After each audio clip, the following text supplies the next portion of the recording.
Excelente, vamos a orar. Vamos a ponernos de pie, vamos a orar. Querido Dios y Padre bueno, te agradecemos por un día más que nos das, una nueva semana. Queremos pedirte, oh Dios, que ahora que vamos a estudiar tu palabra, tu presencia esté en medio nuestro. Que tú bendigas cada persona que participa de este estudio, tanto de manera presencial como las personas que se han interconectado. Que tú, oh Señor, bendiga nuestros hogares, nuestras familias, las personas sobre las cuales influimos, oh Señor, y que tú nos ayudes cada día más a ser semejantes a Jesús. Bendícenos de manera especial en este estudio y que tu palabra pues nos confronte y nos anime a crecer cada día más en la vida cristiana. En tus favores te lo pedimos en el nombre de Jesús. Amén. Bueno, vamos a tocar un tema que es interesantísimo. La ley de Dios es un tema que ha sido hasta cierto punto de mucha discusión en el mundo cristiano.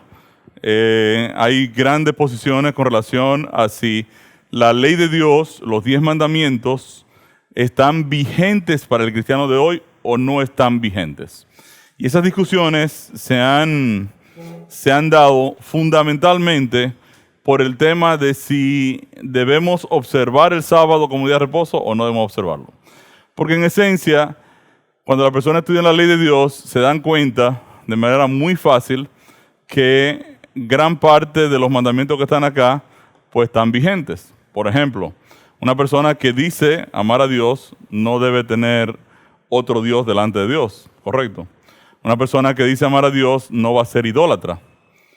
Una persona que dice amar a Dios no va a tomar el nombre de Dios en vano.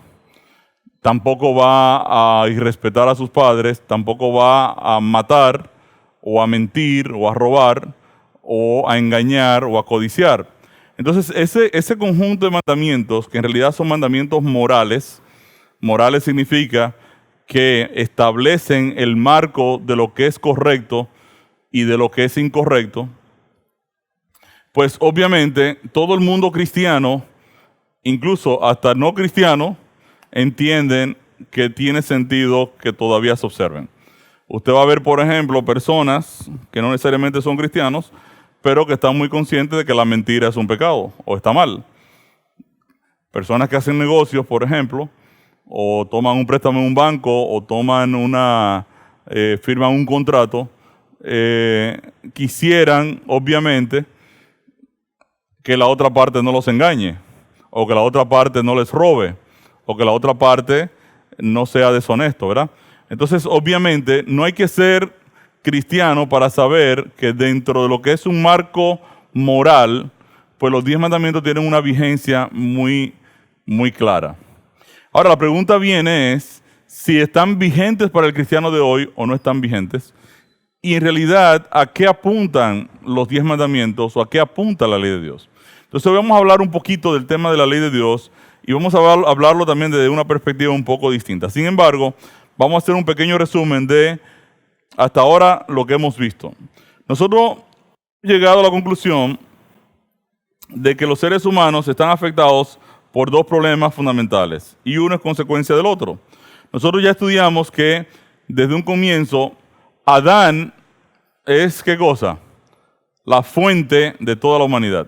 De hecho, el nombre Adán significa humanidad y es la razón por la que toda la humanidad sale de Adán. Eva sale de Adán, nosotros salimos de Adán y Eva, quiere decir que Adán se convierte en esa fuente de vida. Es el lugar, es el depositorio de vida, de donde Dios ahora va a tomar la vida de toda la humanidad. De hecho, su propio nombre, Adán, significa humanidad. Vimos también que cuando Adán pecó, todos pecamos. Romanos 5:12 establece: Por tanto, como el pecado entró en el mundo por un hombre, y por el pecado la muerte, así la muerte pasó a todos los hombres, por cuanto todos pecaron. Entonces vimos que Romanos 5:12 establece en realidad cuál es el problema fundamental del ser humano. El problema es que un hombre pecó y toda la humanidad estaba contenida en él cuando este hombre pecó, y lamentablemente todos somos ahora solidarios con ese problema. En otras palabras, todos terminamos siendo pecadores a raíz del pecado de Adán. Y como el pecado tiene como ley que su paga es la muerte del que comete el pecado, pues obviamente toda la humanidad peca, toda la humanidad está condenada a muerte. Entonces los dos grandes problemas humanos son la muerte y el pecado, donde la muerte es consecuencia del pecado. La ley del pecado demanda la muerte. Ya que toda la humanidad se encontraba en Adán cuando él pecó, cada ser humano nace en una condición desfavorable e injusta. Gracias a su carácter, el cual es amor, Dios asume el problema del pecado del hombre y por medio de Cristo revierte su condición de condenación a vida eterna. Juan 3:16. Porque de tal manera amó Dios al mundo, que ha dado a su Hijo unigénito, para que todo aquel que en él cree no se pierda, mas tenga vida eterna. Juan 3:16 es un texto muy claro. O sea, Dios amó y porque nos amó, entonces Dios dio. ¿Y qué nos dio? Nos dio la vida eterna. Entregó a Cristo para que por medio de Cristo, entonces nosotros alcancemos la vida eterna con el solo hecho de creer en Él. ¡Wow! ¡Qué fácil! No hay que pagar dinero, no hay que depositar un certificado financiero, no hay que amenazar a nadie, ¿verdad? No hay que secuestrar a nadie, sencillamente creer una decisión, correcto. Efesios 2, 4 y 5. Pero Dios, que es rico en misericordia, por su gran amor con que nos amó, aun estando nosotros muertos en pecados, nos dio vida juntamente con Cristo. Por gracia sois salvos. Entonces fíjense que la razón por la que Dios nos salvó es su gran amor con que nos amó. ¿Y ese amor qué tipo de amor era? ¿Se acuerdan? Amor ágape, correctamente. No es ni eros, ni fileo, ni estorgé. Es amor ágape, el amor incondicional de Dios. En la cruz Cristo murió por todos los seres humanos para que estos a su vez puedan recibir su vida eterna. Eso lo vimos en 2 Corintios 5, 14 y 15. Porque el amor de Cristo nos constriñe, pensando esto, que si uno murió por todos, luego todos murieron, y por todos murió, para que los que viven ya no vivan para sí, sino para aquel que murió y resucitó por ellos. Ven, 2 Corintios 5, 14 y 15, entonces establece algo interesante. ¿Qué nos dice ese texto? Nos está diciendo que Cristo murió ¿por cuánto? Por todos murió. Y ahora la muerte de Cristo equivale a mi muerte. Y el pecado ahora dice, Ricardo, usted es pecador, usted tiene que morir. Y yo digo, bueno, pero yo acepté a Cristo. No, usted tiene que morir. Y Cristo dice, un momento, esperen. Vamos a ponernos aquí en orden. Si ya Él me aceptó, pecado, usted tiene que estarse tranquilo porque ya yo morí por Él. Correcto. Entonces el pecado ya no puede demandar la muerte del pecador porque el pecador se ha acogido ahora al sacrificio de Cristo en el cual cada uno de nosotros está incluido. O sea, dicho de otra forma, en la cruz Cristo nos colocó en Él y se convirtió en nuestro sustituto. La semana antepasada nosotros estudiamos el pecado, ¿se acuerdan? Y dice aquí, ¿qué aspectos del problema del pecado le llamaron su atención? ¿Qué cosa le llamó la atención a ustedes del problema del pecado? ¿Qué estudiamos del pecado? ¿Se acuerdan? Hablamos de 3 palabritas claves. ¿Cuáles eran? Iniquidad, transgresión y el pecado. Y vimos que la iniquidad está relacionada ¿con qué? Con que el pecado está presente en nosotros. La iniquidad implica que yo tengo una naturaleza pecaminosa y lo único que yo necesito tener para ser inicuo es nacer. Nací y ya soy un inicuo, un impío. Una persona que su centro es el egoísmo. Esa bebé, por ejemplo, ella ya es egoísta. ¿Verdad? Pero ¿y cómo va a ser que es egoísta una niña tan chiquitica? Si es un egoísmo chiquitico, pero es chiquitamente egoísta. Aparece tanto en el Antiguo Testamento como en el Nuevo Testamento y ambos conceptos indican la misma situación. Somos por naturaleza egoístas. Por naturaleza ya estamos separados de Dios desde el mismo momento en que somos concebidos. Ahora, la transgresión implica que el pecado nos gobierna y nos esclaviza. Lo que convierte el pecado en transgresión es un conocimiento previo de la ley de Dios. En otra palabra, cuando yo conozco la ley de Dios y ahora actúo en contra de ella, Dios me factura la transgresión. En otra palabra, Dios dice, mire, usted no cometa adulterio.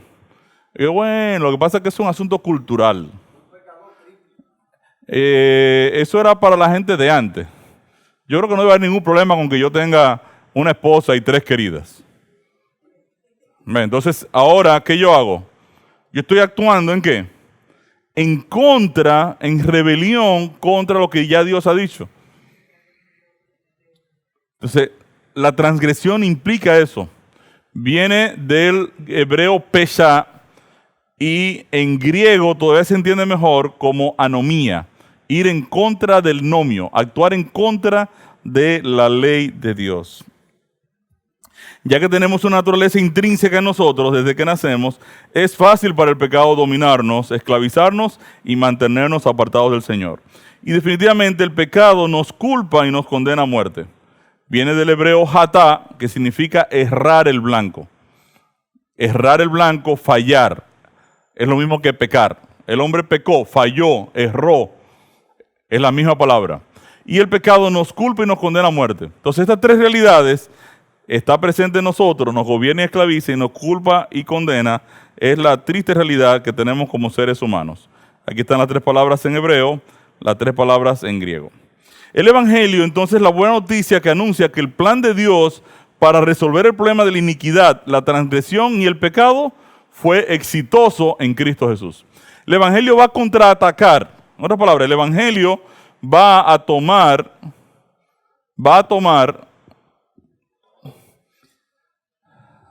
el problema del pecado en sus 3 flancos y lo va a atacar en las 3 direcciones. Entonces, en todo este programa nosotros vamos a ir viendo cómo el Evangelio resuelve el problema de la culpa y la condena a muerte, el problema de que el pecado nos gobierna y nos esclaviza y el problema que el pecado está presente en nosotros. Ahora, esta noche vamos a hacernos la pregunta, ¿cuál es el rol de la ley de Dios en el proceso de la salvación? Responder esta pregunta será el objeto del estudio en este día. Vamos a hablar un poquito de la ley de Dios. Antes de iniciar el estudio de esta noche, vamos a analizar los siguientes versos de Romanos 7 y veamos las diferentes leyes a las que se refiere el apóstol Pablo. Romanos capítulo 7, versos 12, 18 al 24. De manera que la ley a la verdad es santa, y el mandamiento santo, justo y bueno.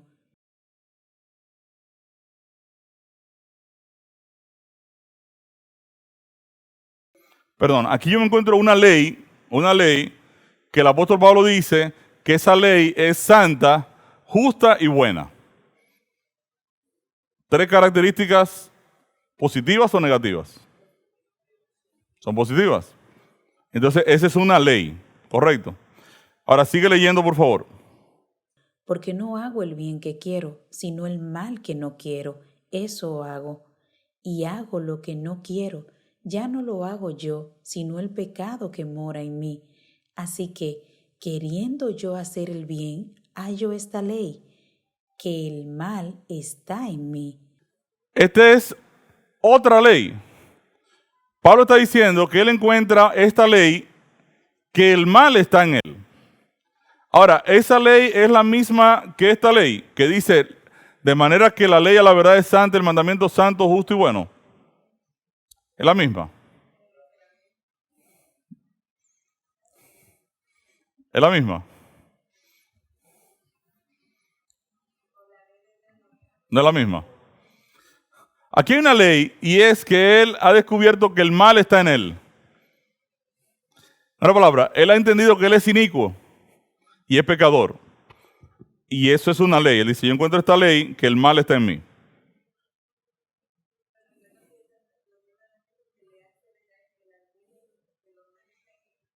Eso es lo que te quiero decir. Esa es otra ley. Él está hablando de un problema que él tiene, que él lo llama que es una ley, y es que el pecado está en él y lo empuja a desobedecer. Vamos a seguir leyendo, por ejemplo, Romanos 7:12, ¿qué dice? Porque según el hombre interior, Me deleito en la ley de Dios, pero veo otra ley en mis miembros que se rebela contra la ley de mi mente y que me lleva cautivo a la ley del pecado que está en mis miembros. Hazte una pausa ahí. Dice, según el hombre interior, me deleito en la ley de Dios. Entonces la ley de Dios es la ley que es santa, justa y buena. Ahora él dice, pero veo otra ley en mis miembros. ¿Es la misma ley? No, es otra ley. Veo otra ley en mis miembros que se rebela contra la ley de mi mente. ¿Y qué sigue leyendo? Y que me lleva cautivo a la ley del pecado. Esa es otra ley.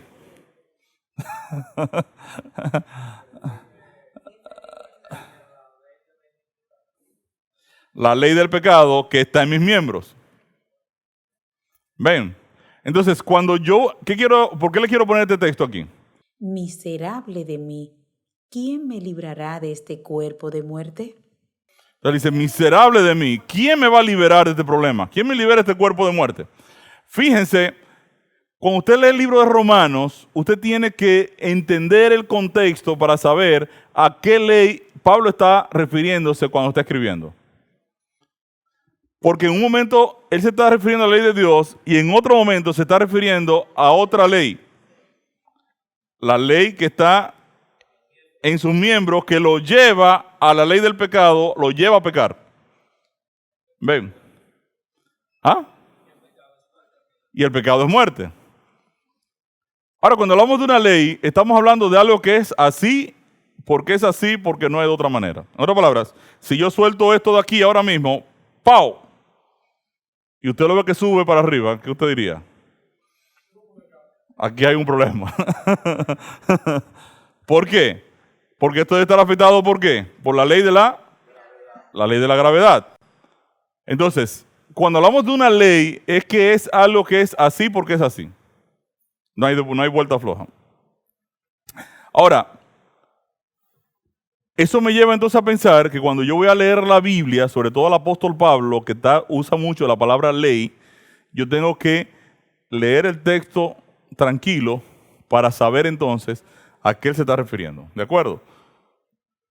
Analicemos también que Dios nunca dio su ley para que el incrédulo la obedeciera. O sea, Dios no da su ley al incrédulo. Miren que dice Salmo 50, 16 al 21.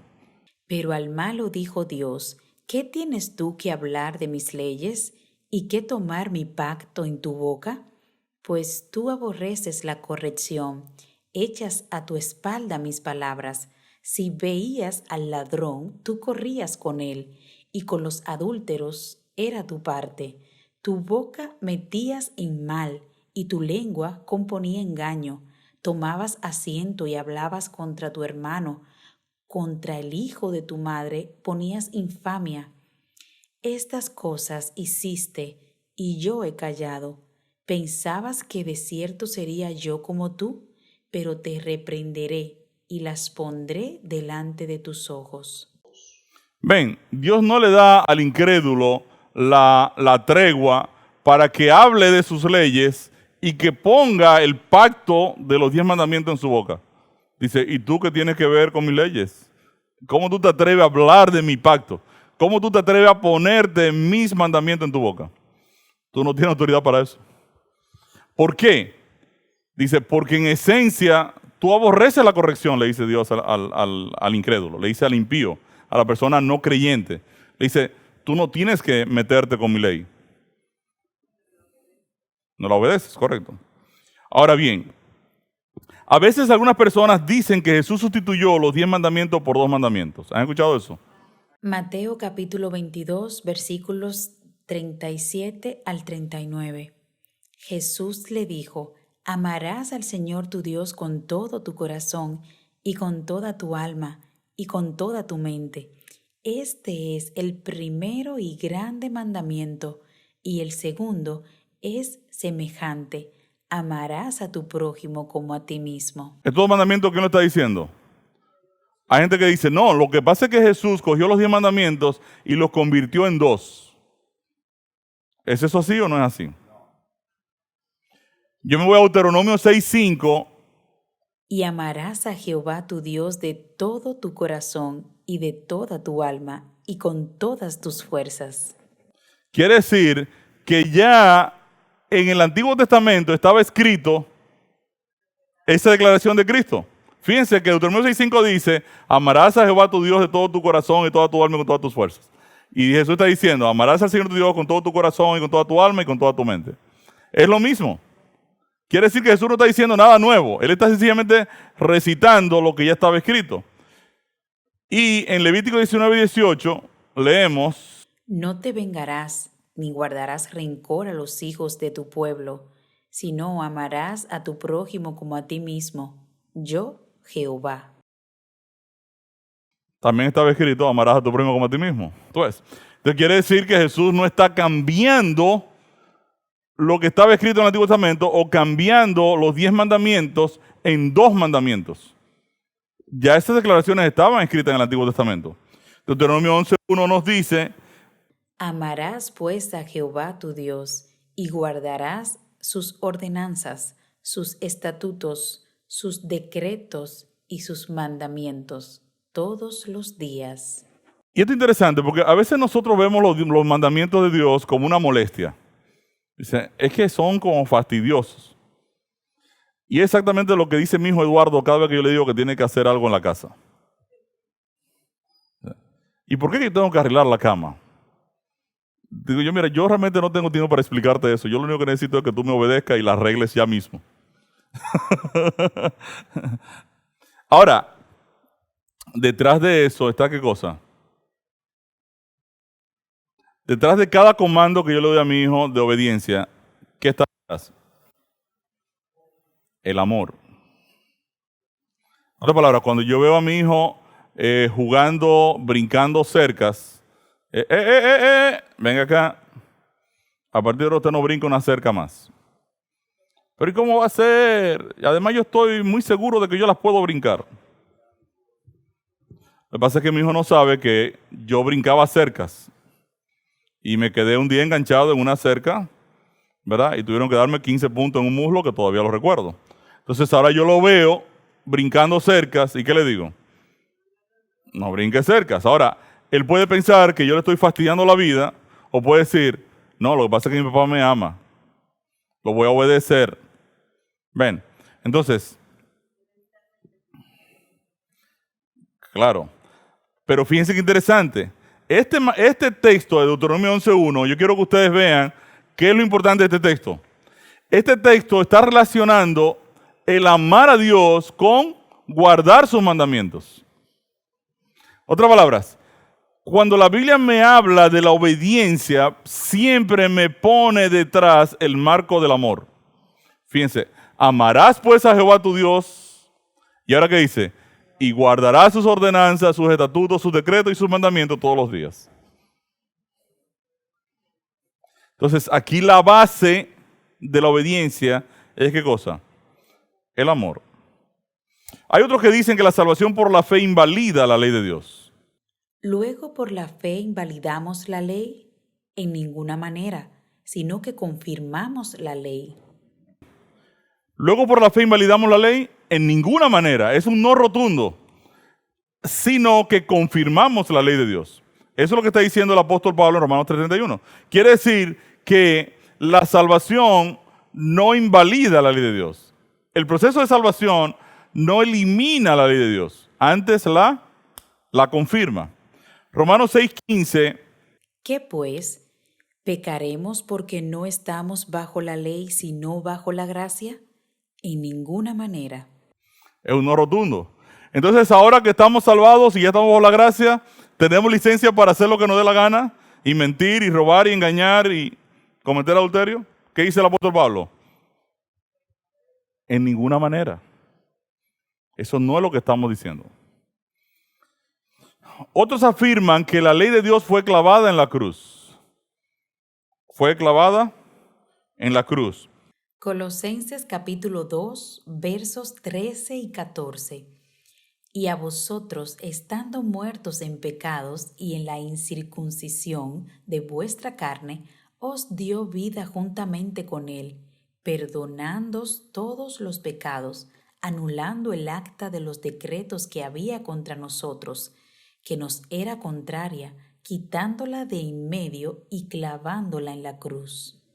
Hay personas que dicen que el texto está diciendo que Cristo en la cruz del Calvario anula la ley de Dios.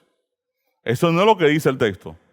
El texto está diciendo, y a vosotros, estando muertos en pecados y en la incircuncisión de vuestra carne, os dio vida juntamente con Él, con Cristo, perdonando todos los pecados, anulando el acta de los decretos que había contra nosotros. ¿Cuál es el acta de los decretos que había contra nosotros?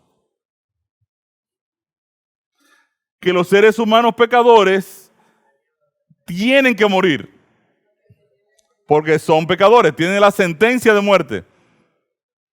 Eso no tiene nada que ver con los 10 mandamientos. ¿Correcto? Y Cristo toma la sentencia de muerte que pesa sobre la humanidad y Él la paga, la cubre en la cruz, la clava en la cruz, porque Él ocupa el lugar de los pecadores y muere en lugar de ellos. ¿Se entendió? Entonces, el texto no está diciendo que los 10 mandamientos están eliminados. Fíjense que dice Efesios 2, 14 al 16.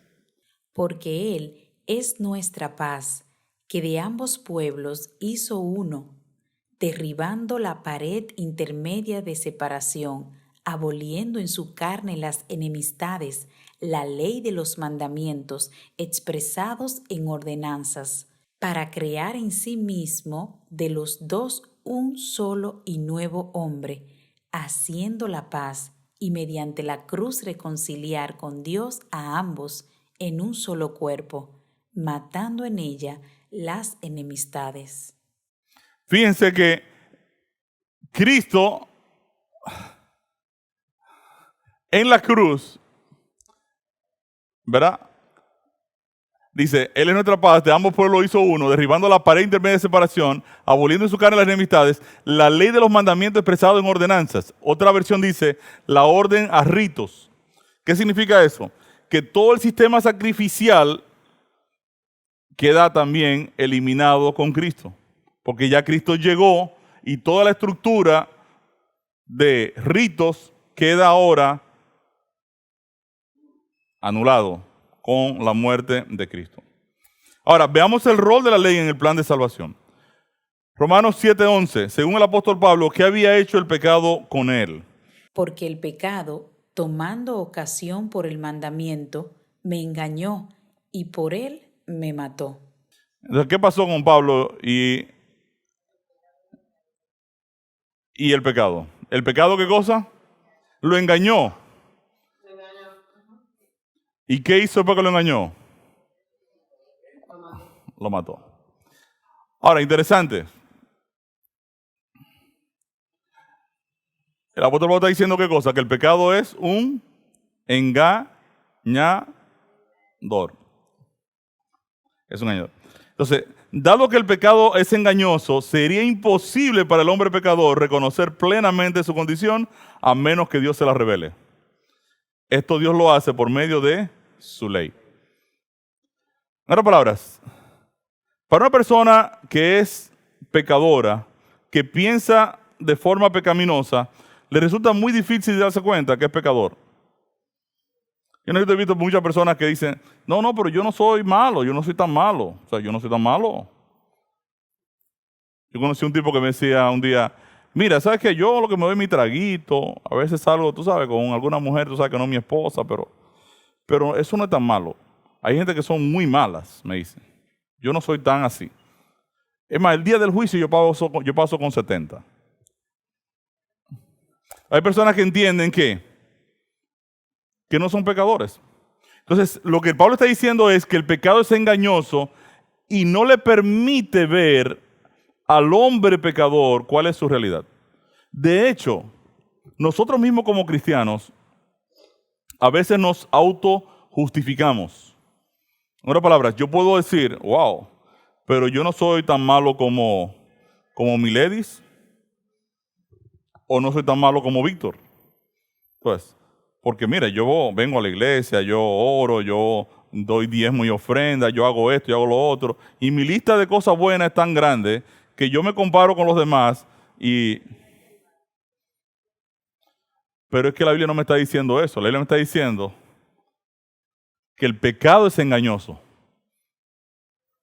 Y la única manera en que yo me puedo dar cuenta de esa realidad es si Dios me revela cuál es mi condición de pecado.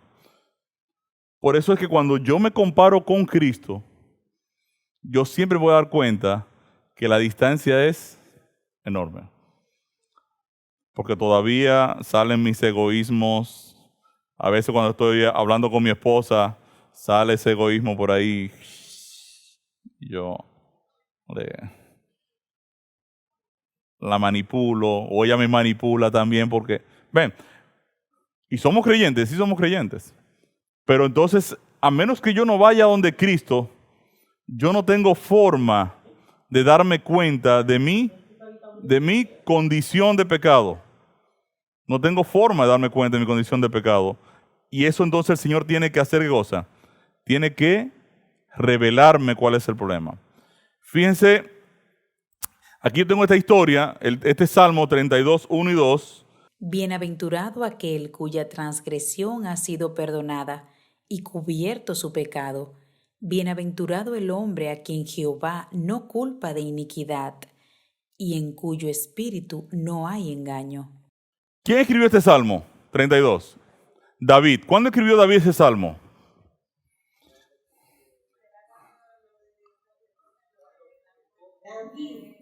David. Cuando el tipo le quita a la mujer a Urías de Eteo, lo mata, ¿verdad? Y ahora viene Natán el profeta y le dice, oye David, tengo una historia para contarte. Y David dice, ajá.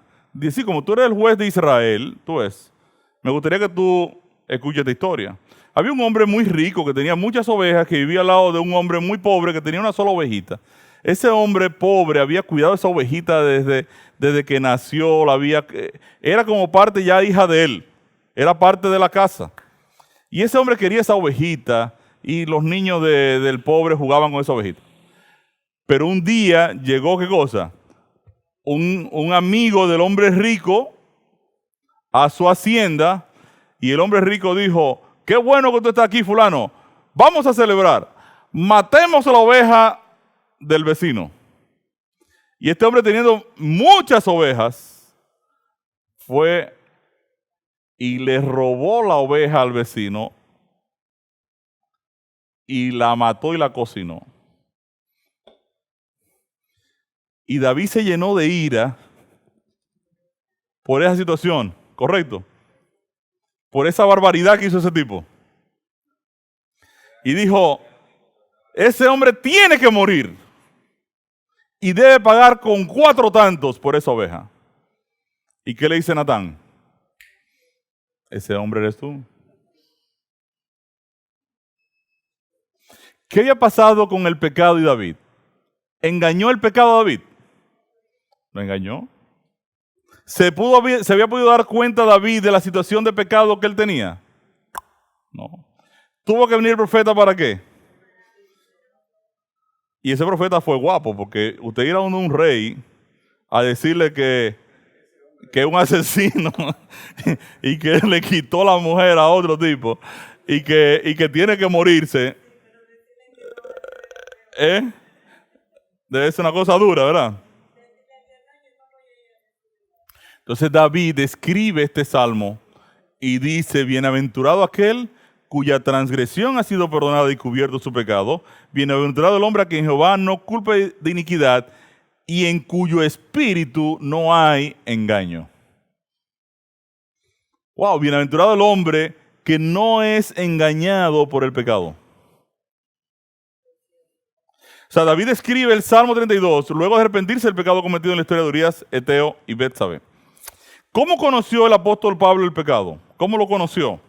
Romanos capítulo 7, verso 7. ¿Qué diremos, pues? ¿La ley es pecado? En ninguna manera.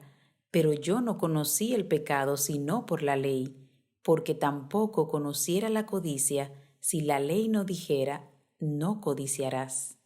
Entonces, ¿cómo conoció el apóstol Pablo el pecado? ¿Cuál fue el recurso que le permitió al apóstol Pablo conocer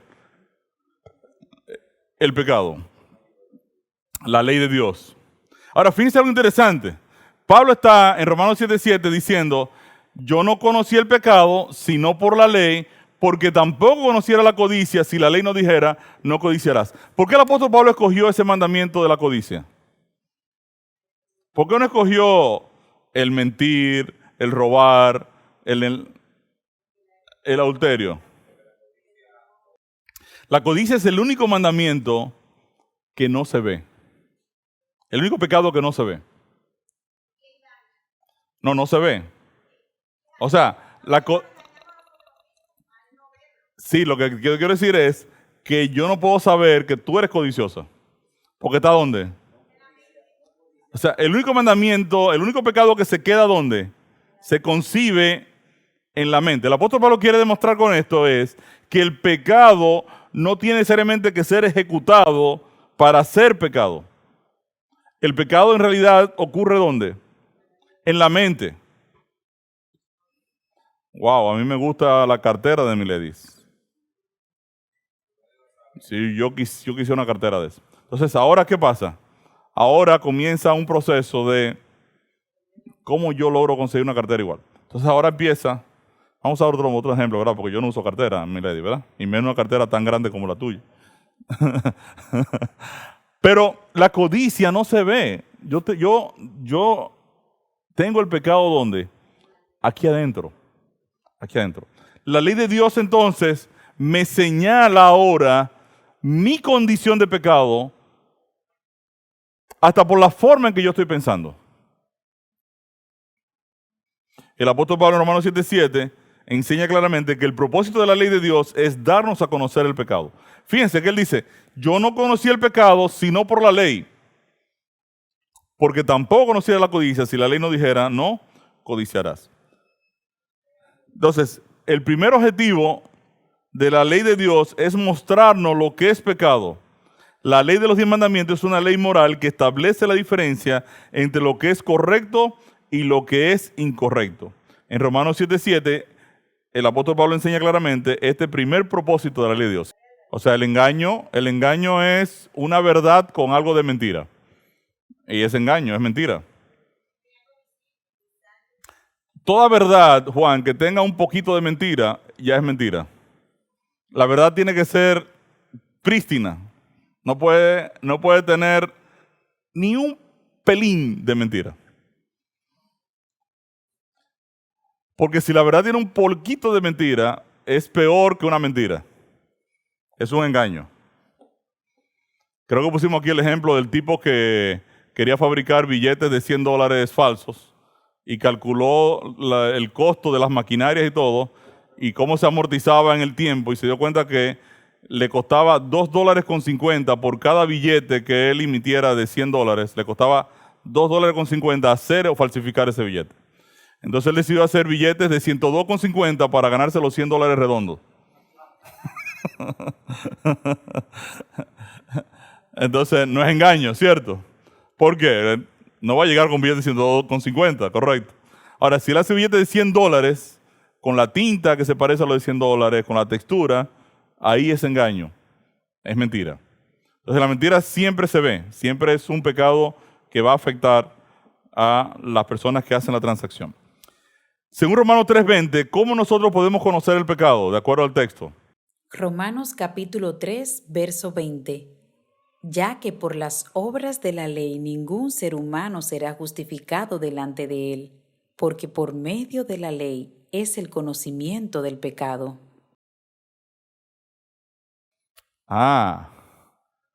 ¿Qué es por medio de la ley? Yo creo que ese texto está demasiado claro. No tengo que ser teólogo para saber que el texto me está diciendo que la ley de Dios, entonces, ¿qué hace?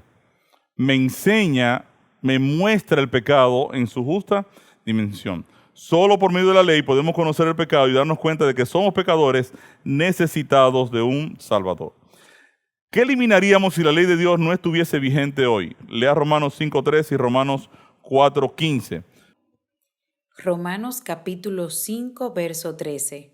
Pues antes de la ley había pecado en el mundo, pero donde no hay ley, no se inculpa de pecado. Entonces, ¿qué eliminaríamos si la ley de Dios no estuviese vigente hoy? No hay pecado. Si no hay ley, no hay pecado.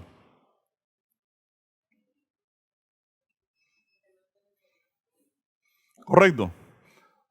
O sea, si yo no sé que coger esto y tirarlo al piso está mal, yo lo cojo y lo tiro al piso y no pueden decir, oh, usted ha hecho algo malo. Bueno, ustedes no me dijeron nada, ¿cierto? Romanos 4:15, ¿qué nos dice? Pues la ley produce ira, pero donde no hay ley, tampoco hay transgresión. ¿Qué pasa con el pecado si eliminamos la ley? No hay transgresión. Veamos también Romanos 7:8. Mas el pecado, tomando ocasión por el mandamiento, produjo en mí toda codicia, porque sin la ley el pecado está muerto. No hay pecado si no hay ley. El texto es muy claro. Si la ley de Dios no existiera hoy, no se pudiera inculpar de pecado a ningún ser humano. Habríamos eliminado el pecado. Ahora, vamos a leer Deuteronomio Éxodo 20, 1 al 17 y Deuteronomio 5, 1 al 21. ¿Qué 10 principios establece la ley de Dios que nos señalan lo que es pecado? Aquí yo tengo Éxodo 23, que nos dice, No tendrás dioses ajenos delante de mí. ¿cuál es el principio que del cual este mandamiento nos quiere proteger? ¿Cuál es el principio? La fidelidad. O sea, Dios me está diciendo que Él espera de mí que yo sea una persona fiel. Que no tenga otros dioses por aquí, otros dioses por allá. No, yo tengo un solo Dios al que yo amo, al que yo respeto, al que yo adoro, al que yo obedezco. O sea, el principio detrás de este mandamiento es la fidelidad. Por ejemplo, hay un programa de televisión que a mí me gusta mucho a las 7 de la mañana. Y en vez de yo hacer mi culto familiar a las 7 de la mañana, yo me pongo a ver el programa de televisión. O me voy a jugar basquetbol. O voy a hacer cualquier otra cosa. ¿Qué estoy haciendo? Estoy sustituyendo el momento de relación con Dios, ¿por qué? Por otra cosa. Entonces Dios está esperando que yo en las mañanas, a primera hora del día, me encuentre con Él, ¿cierto? Entonces, ¿y dónde se fue Ricardo? Le pregunta al ángel. No, él se fue ahora al gimnasio. Ajá. Y entonces nosotros aquí, ¿qué vamos a hacer mirándonos la cara aquí en esta sala? Entonces Dios espera que nosotros tengamos una relación con Él. Cualquier cosa puede ser una idolatría. Yo no tengo que tener un ídolo físico para decir, yo tengo el ídolo tal. No. Cualquier cosa que ocupe el lugar de Dios se convierte en un ídolo de acuerdo al mandamiento.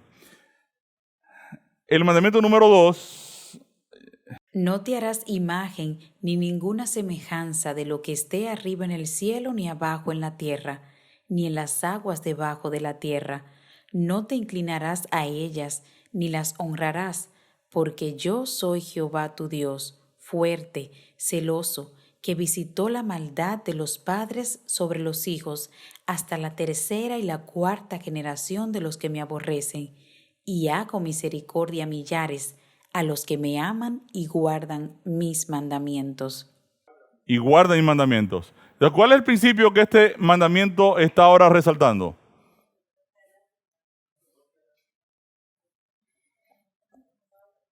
El principio aquí es ¿qué? El amor. O sea, Dios hace misericordia a los que lo aman y guardan sus mandamientos. Esta es la primera vez que la Biblia presenta una relación entre el amor y la obediencia. ¿Dónde yo encuentro eso también? Juan 14:15. ¿Qué nos dice Juan 14:15? Si me amáis, dice lo mismo que el segundo mandamiento de la ley de Dios. Dice lo mismo. Quiere decir que en realidad la idolatría es yo cambiar mi relación de amor que tengo con Dios por otra cosa cualquier otra cosa. Es idolatría. De hecho, la Biblia llama a la desobediencia como idolatría. Porque si Dios dice una cosa y yo quiero hacer otra, entonces quiere decir que yo tengo otro Dios a que yo estoy obedeciendo. La desobediencia es idolatría. Éxodo 27. No tomarás el nombre de Jehová tu Dios en vano, porque no dará por inocente Jehová al que tomare su nombre en vano. Entonces fíjense, ¿a qué apunta aquí el mandamiento? Tomar el nombre de Dios en vano. Tiene que ver con el testimonio. Digamos que yo voy a hacer un negocio con Juan y Juan se entera que yo soy cristiano. Él va a hacer el negocio conmigo porque yo soy cristiano y él se siente seguro de que él va a hacer negocio con una persona cristiana. Quiere decir que yo vengo en nombre de Dios con el background de cristiano y el background de Dios detrás de mí a hacer negocio y él se va a confiar de ese hecho para hacer negocio conmigo, pero yo resulto engañándolo. ¿Qué estoy haciendo yo ahora ¿le estoy tomando el nombre de Dios en vano, sí o no? Claro, porque yo estoy viniendo como cristiano en nombre de Dios a hacer un negocio y él se está confiando de eso para decir, Ricardo no me va a engañar, ¿porque es qué? Porque es cristiano. Entonces, no es que yo digo, oh, Dios mío, estos muchachos que tú me has puesto en el camino de mis hijos son una cosa terrible. Ay, pecaste, tomaste el nombre de Dios en vano. Está mal que yo esté utilizando el nombre de Dios en cualquier cosa, pero el mandamiento va más allá, va relacionado con el testimonio, con el yo utilizar la plataforma espiritual, la plataforma de Dios para engañar, hacer daño y tomar en vano el nombre de Dios en mi accionar diario. Entonces, el mandamiento es mucho más profundo. Aquí viene el tema del cuarto mandamiento. Acuérdate del día de reposo para santificarlo. 6 días trabajarás y harás toda tu obra, mas el séptimo día es sábado para Jehová tu Dios. No hagas en él obra alguna. Tú, ni tu hijo, ni tu hija, ni tu siervo, ni tu criada, ni tu bestia, ni tu extranjero que está dentro de tus puertas. Porque en 6 días hizo Jehová los cielos y la tierra, el mar y todas las cosas que en ellos hay, y reposó en el séptimo día. Por tanto, Jehová bendijo el día sábado y lo santificó. Ahora, ¿este texto con qué tiene que ver? Con la adoración. Con la adoración. Hay personas que dicen, no, pero que el sábado para aquí, el sábado para allá. El sábado no es un día de un grupo religioso en particular. El texto está diciendo que el sábado, el séptimo día es sábado para Jehová tu Dios. ¿El sábado le pertenece a quién? A Dios. Dios está diciendo que ese es su día. De hecho, el séptimo día de la creación, que es a lo que apunta el mandamiento, porque dice, porque en 6 días hizo Jehová los cielos, la tierra, el mar y todas las cosas. El séptimo día no es el séptimo día de Adán y Eva. Porque Adán y Eva fueron creados ¿cuándo? El sexto. Quiere decir que el primer día que Adán y Eva se encuentran en su historia de vida es el séptimo de Dios. ¿Correcto? Adán y Eva surgen a la vida el sexto. Y ahora llegan al séptimo. Nada más pasado ¿cuántos días de la formación de Adán y Eva? Un día. Y ahora llegan al séptimo y ¿es el séptimo de quién? De Dios. Entonces el mandamiento apunta a un recordatorio del Dios creador y la adoración viene por ese concepto. Todo el que está desobedeciendo un mandamiento cualquiera, el que sea, pues obviamente está mal desde el punto de vista moral. Vamos a hablar un poquito de la ley de Dios para que tú entiendas un poco el concepto. Pero vamos a hablar del sábado. El sábado tiene un tema solo para él, para discutirlo ahí en detalle. Respeto. Éxodo 20:12. ¿Qué dice? Honra a tu padre y a tu madre, para que tus días se alarguen en la tierra que Jehová tu Dios te da. Un mandamiento que tiene que ver ¿con qué? Con el respeto. Respeta a tus padres.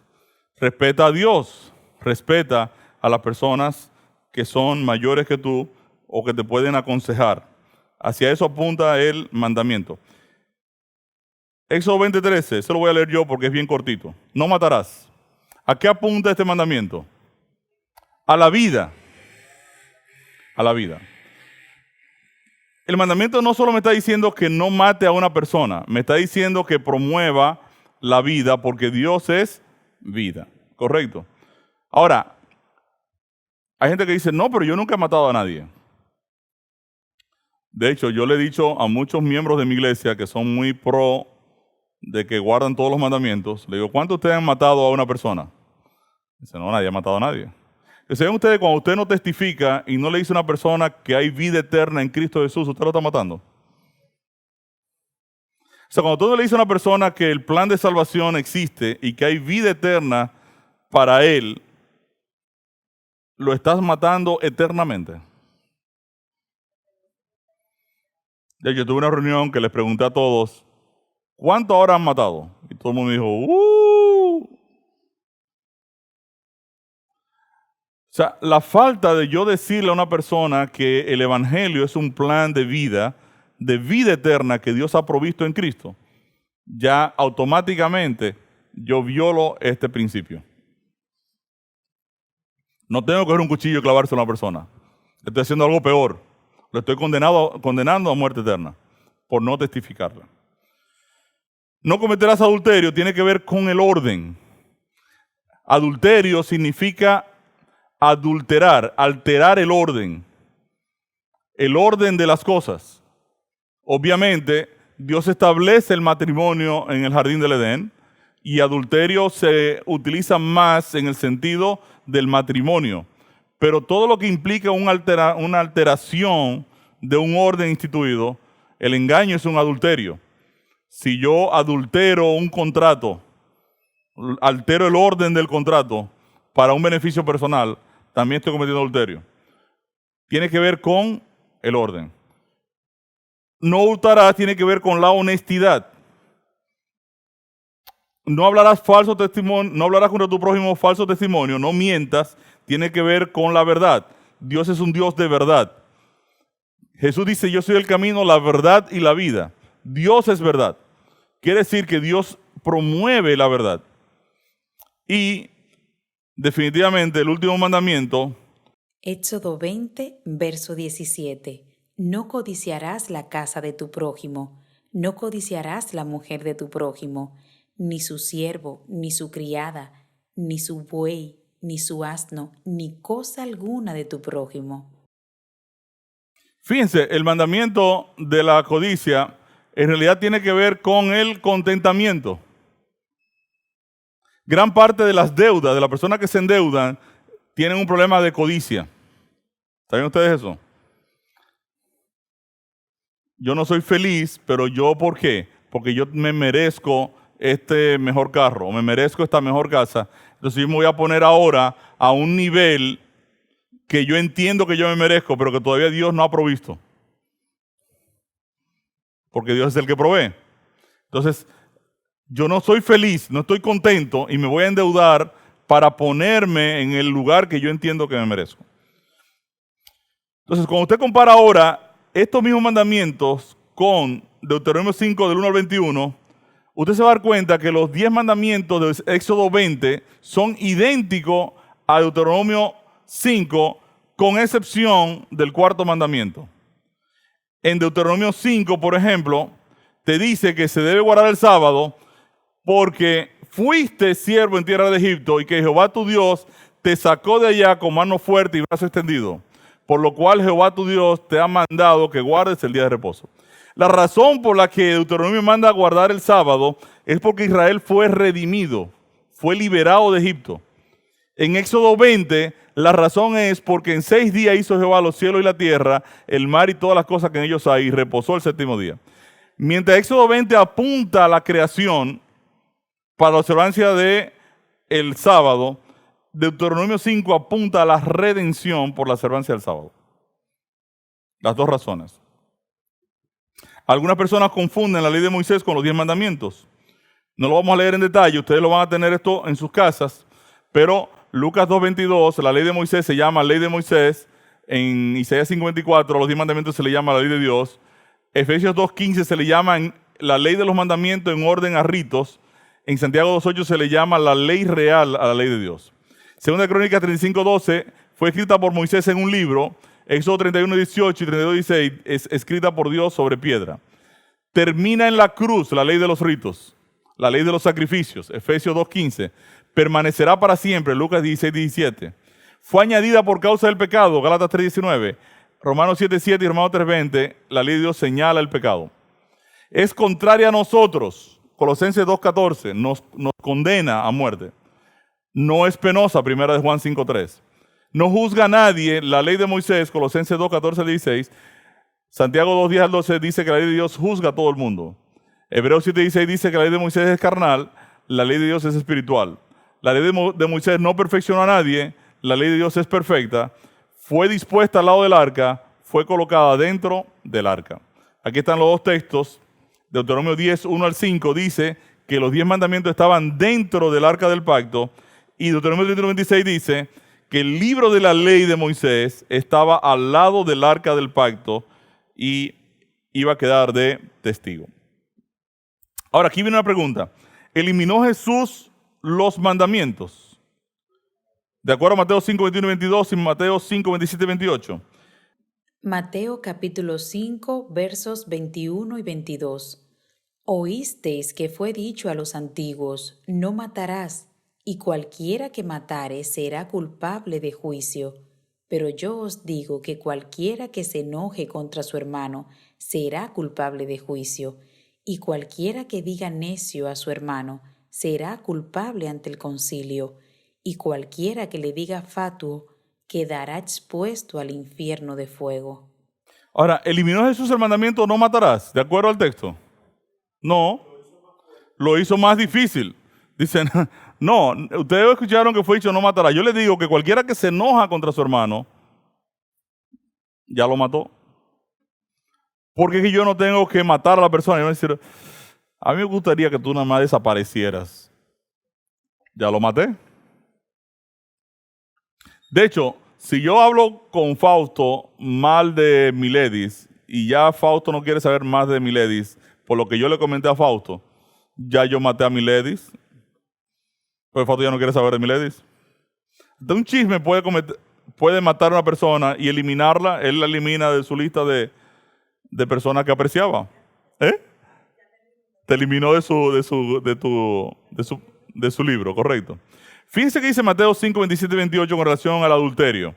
Oísteis que fue dicho, no cometerás adulterio, pero yo os digo que cualquiera que mira a una mujer para codiciarla, ya adulteró con ella en su corazón. Ahora, ¿eliminó Jesús el mandamiento de no cometer adulterio? Lo puso en China. ¿Cierto? O sea, ahora Jesús está diciendo, no es que tú tienes que acostarte con la mujer. Es que tú nada más la miras y la codicia.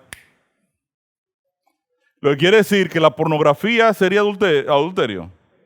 Claro que sí. Dice, un tipo con una revista y dice, wow, y nada, ¿ya le facturaron qué? Adulterio. Este día conocí a un pastor que me dijo, creo que se lo comenté a ustedes, de un tipo casado que tenía un problema de pornografía.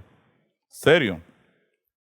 Ahora, en esencia, Jesús no eliminó los mandamientos, antes bien los hizo más difíciles de observar. ¿Qué tiempo declaró Jesús que permanecería la ley de Dios en medio del sistema? Mateo capítulo 5, versos 17 y 18. No penséis que he venido para abrogar la ley o los profetas. No he venido para abrogar, sino para cumplir.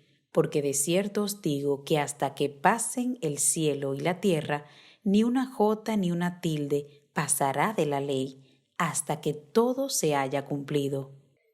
Entonces, ¿qué tiempo dice Jesús que va a permanecer la ley de Dios?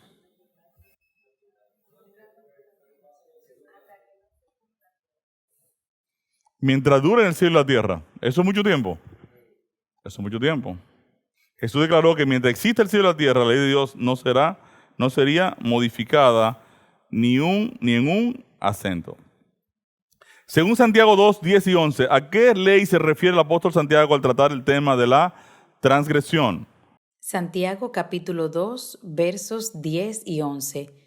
Porque cualquiera que guardare toda la ley, pero ofendiera en un punto, se hace culpable de todos.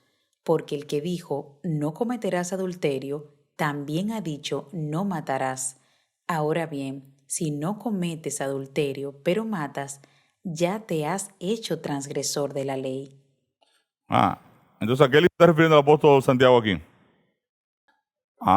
Entonces, Rocío, ¿cuántos mandamientos yo tengo que fallar para fallarlos todos? Uno solo. Miren, Eva codicia el fruto de un árbol. Ahí se llevó el mandamiento. El 10, ¿verdad? Pero cuando se coge la fruta que le han dicho que no se la coja, ¿se la robó o no se la robó? Se la robó. Mató al esposo cuando lo puso a comer. ¿Sí?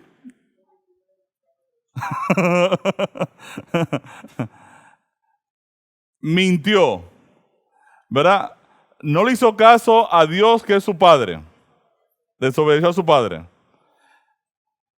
Tampoco aceptó a Dios lo que le dijo como mandamiento: no te acerques al árbol ni comas de él. Entonces, cuando tú analizas, ¿se lo llevó cuántos mandamientos? Todo se lo llevó. Fíjense que Santiago 2:12 dice: así hablad y así haced como lo que habéis de ser juzgado por la ley de la libertad. Y esto es importante que yo lo entienda claro. Los 10 mandamientos no son una ley de presión o de enjaular a las personas. Los 10 mandamientos son una ley de libertad. De libertad. Correcto. Por ejemplo, mi esposa me pide el celular. ¿Y yo qué hago? Se lo entrego. Ahora, imagínese que yo tenga una doñita mudada. ¿Usted cree que yo le voy a soltar el celular a mi esposa?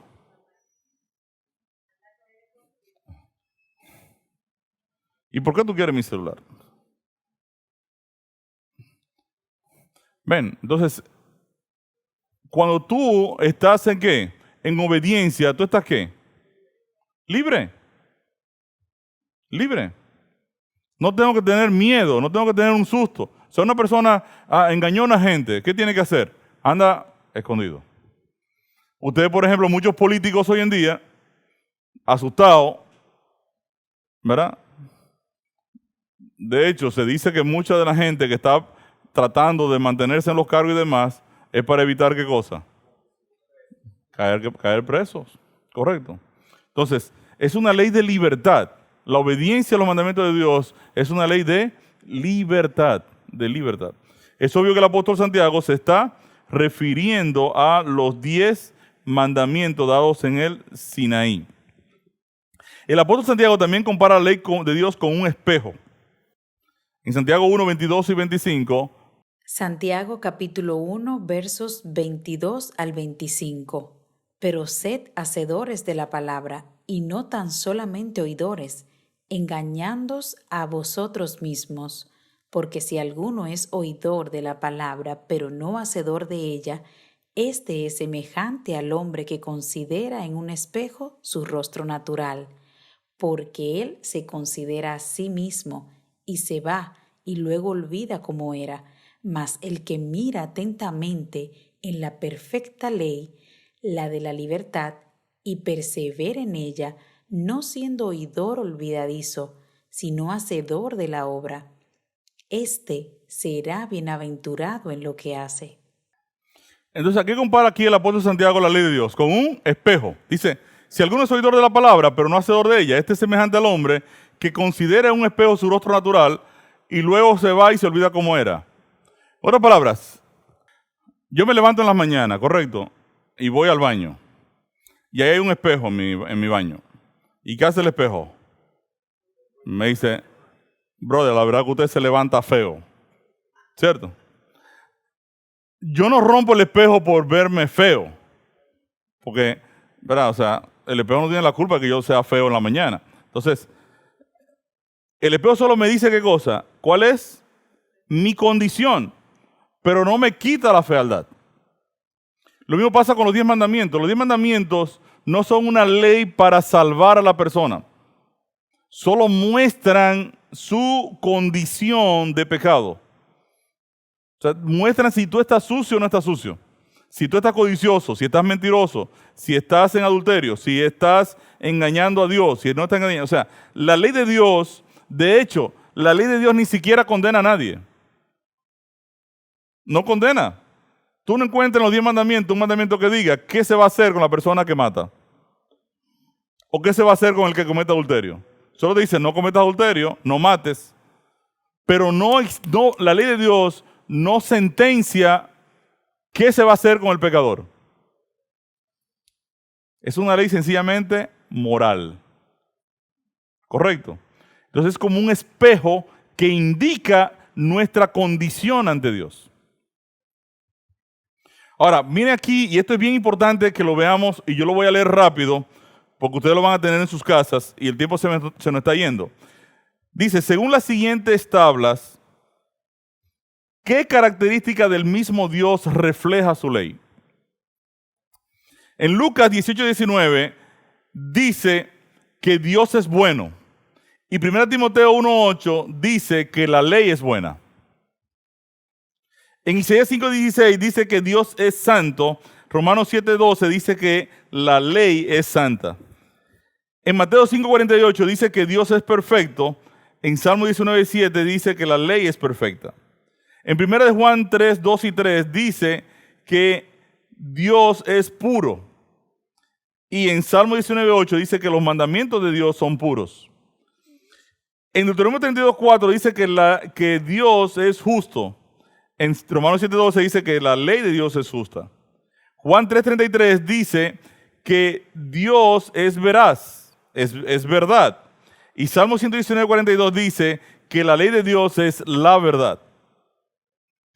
En 1 Corintios 10:4 dice que Dios es espiritual y Romanos 7:14 dice que la ley de Dios es espiritual. En Jeremías 23:6 dice que Dios es justicia y en Salmo 119:132 dice que todos los mandamientos de Dios son justicia. 1 Corintios 1:9 dice que Dios es fiel.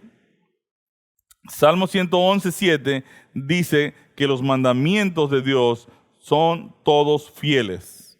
Santiago 1:17 dice que Dios es inmutable, no cambia, no hay mudanza, no hay sombra de variación. Y Mateo 5:18 dice que la ley de Dios es inmutable mientras existe el cielo y la tierra. Génesis 21:33 dice que Dios es eterno. Salmo 111:7 y 8 dice que fieles son todos sus mandamientos, afirmados eternamente y para siempre. Primera de Juan 4:8 dice que Dios es amor y Romanos 13:10 dice que el cumplimiento de la ley es el amor. Ahora, cuando yo hago un análisis de Dios con su ley, ¿qué estoy comparando aquí? ¿Qué está diciendo la Biblia? Que la ley de Dios, ¿a qué se parece entonces? Entonces, la ley de Dios es un reflejo de su carácter. Y eso es importante que yo lo tenga bien claro. Porque gran parte del problema hoy en día cristiano, y les voy a hablar ahora con responsabilidad, gran parte del problema en el mundo cristiano tiene que ver con el problema de la ley de Dios y con la definición de qué es el pecado y qué no es el pecado. Ahora, esta realidad me está diciendo algo muy importante que también hay que aclararle, y quiero aclarárselo también a los hermanos de la Iglesia Adventista del Séptimo Día. Cuando la Biblia me dice que la ley de Dios es una réplica de su carácter, no me está diciendo que por yo venir los sábados a la iglesia, yo guardo la ley de Dios. Cuando usted viene los sábados a la iglesia, usted está viniendo los sábados a la iglesia. Pero te puede estar en pornografía, o en codicia, o en engaño, o llevar doble contabilidad, o estar sobornando a una gente. Entonces, yo quiero ser enfático con eso.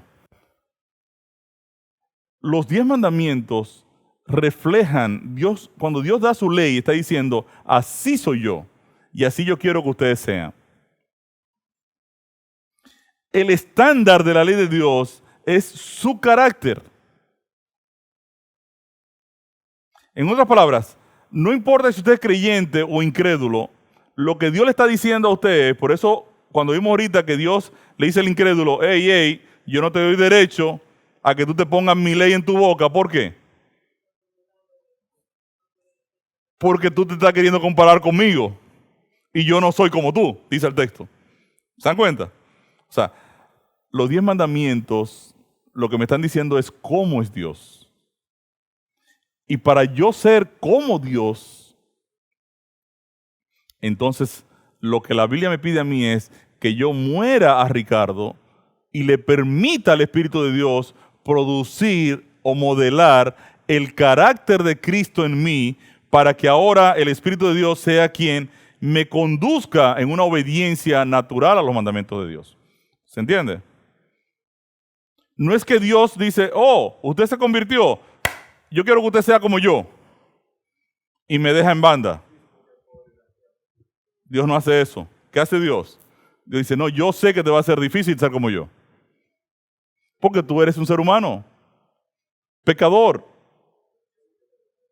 Ahora, déjame a mí producir en ti esa justicia, esa obediencia, ese carácter. Entonces ahora el Espíritu de Dios comienza a trabajar en nosotros. Una vez hemos pasado de carnales a espirituales, una vez hemos sido bautizados, ahora el Espíritu de Dios, y lo vamos a ver en el hombre carnal, el hombre espiritual, ustedes van a ver cómo se produce el nuevo nacimiento y el Espíritu de Dios ahora toma control de nuestras vidas y nos guía por la ruta del carácter de Cristo. ¿Se entendió? ¿Tiene sentido? Eso es bien importante que ustedes lo capten. Gran parte de los problemas de la humanidad en los años 1500 y las grandes muertes que ocurrieron con la Inquisición y el tema de la Iglesia Romana Católica tuvieron que ver por no entender cómo funciona la obediencia. La obediencia no es un accionar de Ricardo que va ahora a tratar de ser como Dios y va a guardar sus mandamientos, desconectado de Cristo o desconectado de la dirección del Espíritu de Dios. No es así que funciona la obediencia. La obediencia funciona cuando yo acepto ahora que el Espíritu de Dios tome control de mi vida y es el Espíritu de Dios que va a producir en mí así el querer como el hacer por la buena voluntad de Dios, que va a ser una réplica del carácter de Dios. ¿Se entendió? Sí. Entonces, Oseas 8:12 y Oseas 4:6, hay dos tristes declaraciones que Dios hace sobre la ley y su pueblo. Oseas capítulo 8, verso 12.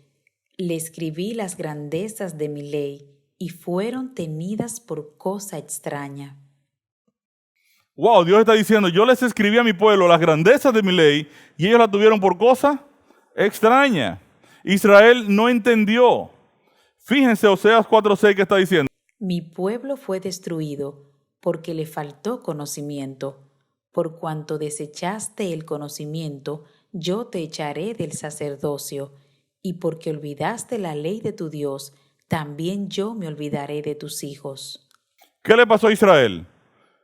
Vio los 10 mandamientos como ¿qué? Como un conjunto de declaraciones. No, pero eso lo vamos nosotros a obedecer. ¿Y qué pasó con esa obediencia? Fracasaron. ¿Por qué fracasaron? Porque ellos no se dieron cuenta que estaban lidiando ¿con qué? Con el carácter de Dios. Por eso es que Dios dice primero, tú me vas a amar. ¿Con qué tipo de amor yo tengo que amar a Dios? Con el ágape. Pero Dios es ágape. Quiere decir que yo primero tengo que estar imbuido del carácter de Dios, que es su amor ágape, y ahora voy a obedecer los mandamientos. En otras palabras, es el Espíritu de Dios que va a estar produciendo entonces esa obediencia en nosotros. El problema fundamental de Israel fue descuidar la ley de Dios y fallar en obedecerla. ¿Qué hace el varón bienaventurado con la ley de Dios? De acuerdo a Salmo 1, 1 y 2. Bienaventurado el varón que no anduvo en consejo de malos, ni estuvo en camino de pecadores, ni en silla de escarnecedores se ha sentado, sino que en la ley de Jehová está su delicia, y en su ley medita de día y de noche. Entonces, ¿qué hace el varón bienaventurado? Medita en la ley de Dios. En realidad, ¿en qué está meditando? En el carácter de Dios. Está meditando en Cristo. El creyente fiel meditará continuamente en el carácter de Dios, en la ley de Dios, y permanecerá ¿qué? Fiel a sus principios. Si yo contemplo continuamente a Cristo, ¿a qué me voy a terminar pareciendo? A Cristo. ¿Qué pasa con aquellos que se descuidan? Salmo 119, 165. Mucha paz tienen los que aman tu ley, y no hay para ellos tropiezo. Entonces, los que guardan la ley de Dios, ¿cuál es su realidad? ¿Tienen qué? Tienen paz. ¿Y qué pasa? No tropiezan. La paz en nuestras vidas será el resultado final de guardar la ley de Dios.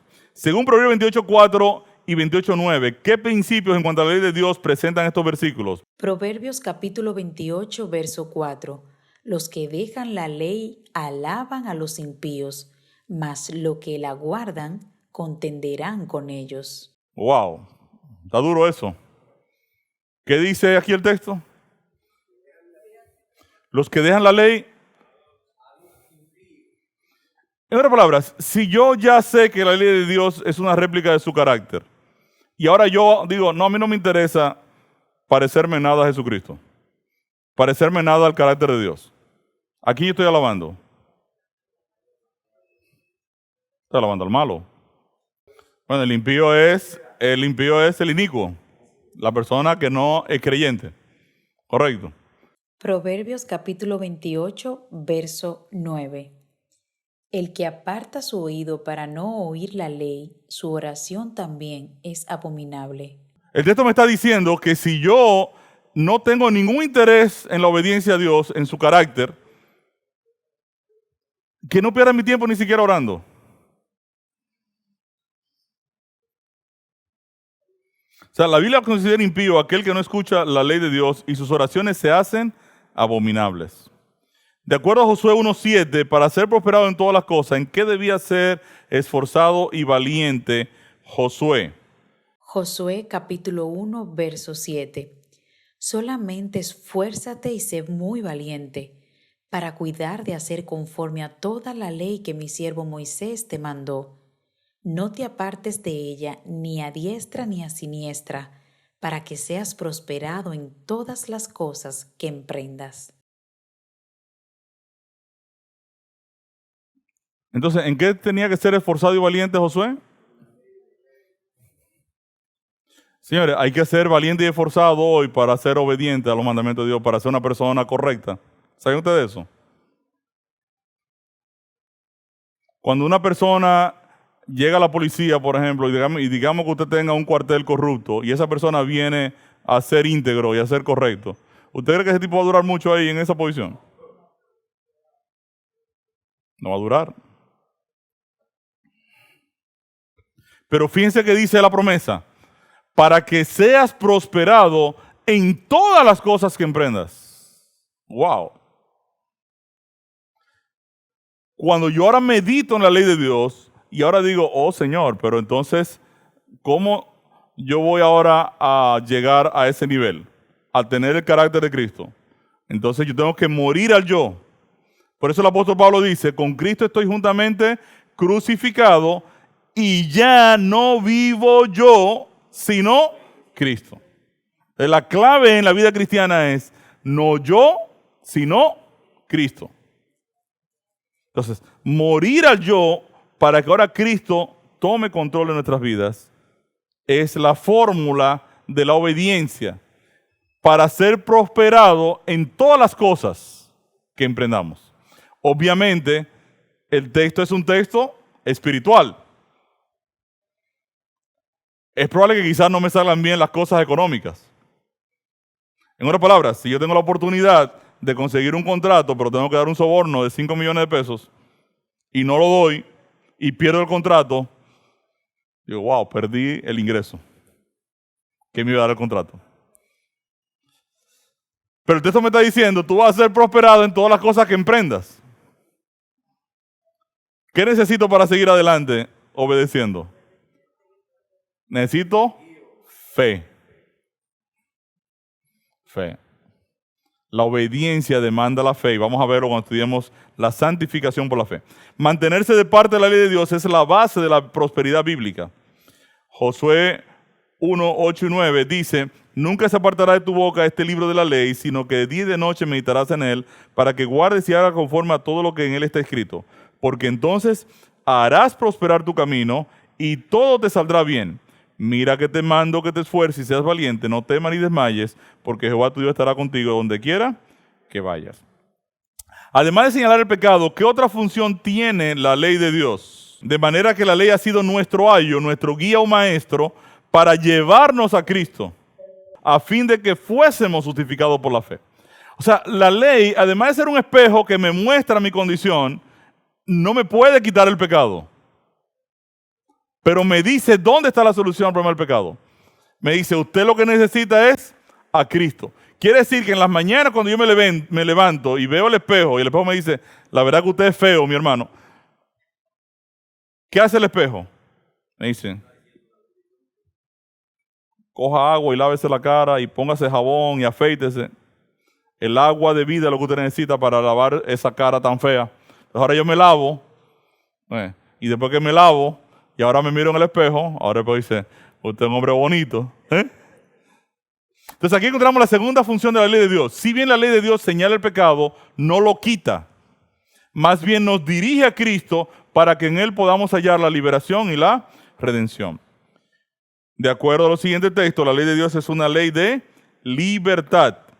Voy a leerlo rápido porque ya se nos fue el tiempo, porque si alguno es oidor de la palabra, pero no hacedor de ella, ya se lo leímos, Santiago 1, 23, 25, dice, pero no hacedor de ella, este es semejante al hombre que considera en un espejo su rostro natural, porque él se considera a sí mismo y se va y luego olvida cómo era. Mas el que mira atentamente en la perfecta ley, la de la libertad, y persevera en ella, no siendo oidor olvidadizo, sino hacedor de la obra, este será bienaventurado en lo que hace. Y dice Santiago 2:12, así hablad y así haced, como los que habéis de ser juzgados por la ley de la libertad. Según Romanos 13:10, cuando una persona obedece los mandamientos de Dios, ¿qué atributo del carácter de Dios refleja? Dice, porque no adulterarás, no matarás, no hurtarás, no dirás falso testimonio, no codiciarás, y cualquier otro mandamiento, en esta sentencia se resume, amarás a tu prójimo como a ti mismo. El amor no hace mal al prójimo, así que el cumplimiento de la ley es el amor. Al profundizar aún más en el estudio de la ley de Dios, podremos darnos cuenta que el cumplimiento de la misma es un reflejo en nosotros del carácter de Dios, su amor ágape. 1 Juan 2, 3 al 6 dice, y en esto sabemos que nosotros le conocemos a Dios si guardamos sus mandamientos. El que dice yo le conozco y no guarda sus mandamientos, el tal es mentiroso y la verdad no está en él. Pero el que guarda su palabra, en este verdaderamente el amor de Dios se ha perfeccionado. Por esto sabemos que estamos en él. El que dice que permanece en él, debe andar como él anduvo. Mi respuesta al tema. ¿Entiende usted que Dios ha dado su ley para señalar el pecado y conducirnos a Cristo para ser salvados del problema del pecado? ¿Sí? ¿Reconoce usted que en su rol de señalar el pecado y conducirnos a Cristo, la ley de Dios está aún vigente para todos los cristianos? ¿Sí? Bien. Señor, Dios les bendiga mucho. La próxima semana estaremos entonces estudiando la cruz nuestra justificación. Traten de no perdérselo, es un tema bastante interesante y vamos a verlo también en detalle, cómo la cruz entonces inicia ahora el proceso del evangelio, librarnos del problema del pecado. Vamos a ponernos en pie, vamos a pedirle a Jorge, pasa aquí adelante y diríjanos en oración, por favor. Bendito y bondadoso Padre Celestial, queremos glorificarte en esta hora, porque solo tú, Señor, eres merecedor de nuestra obediencia y de nuestra adoración. Amén. En esta hora, Señor, queremos rogarte que por favor, al salir de este lugar, podamos salir con la seguridad de la conducción de tu Santo Espíritu. Amén. Que cada persona aquí en esta noche, oh Dios, esté segura y consciente que por respeto y obediencia a ti, tenemos que seguir respetando y guardando tu santa ley con la conducción del Espíritu Santo. Amén. Así que gracias por escucharnos, Señor. Gracias por bendecir este programa y por dirigirlo. Oramos a ti, Padre, en el nombre de Jesús. Amén.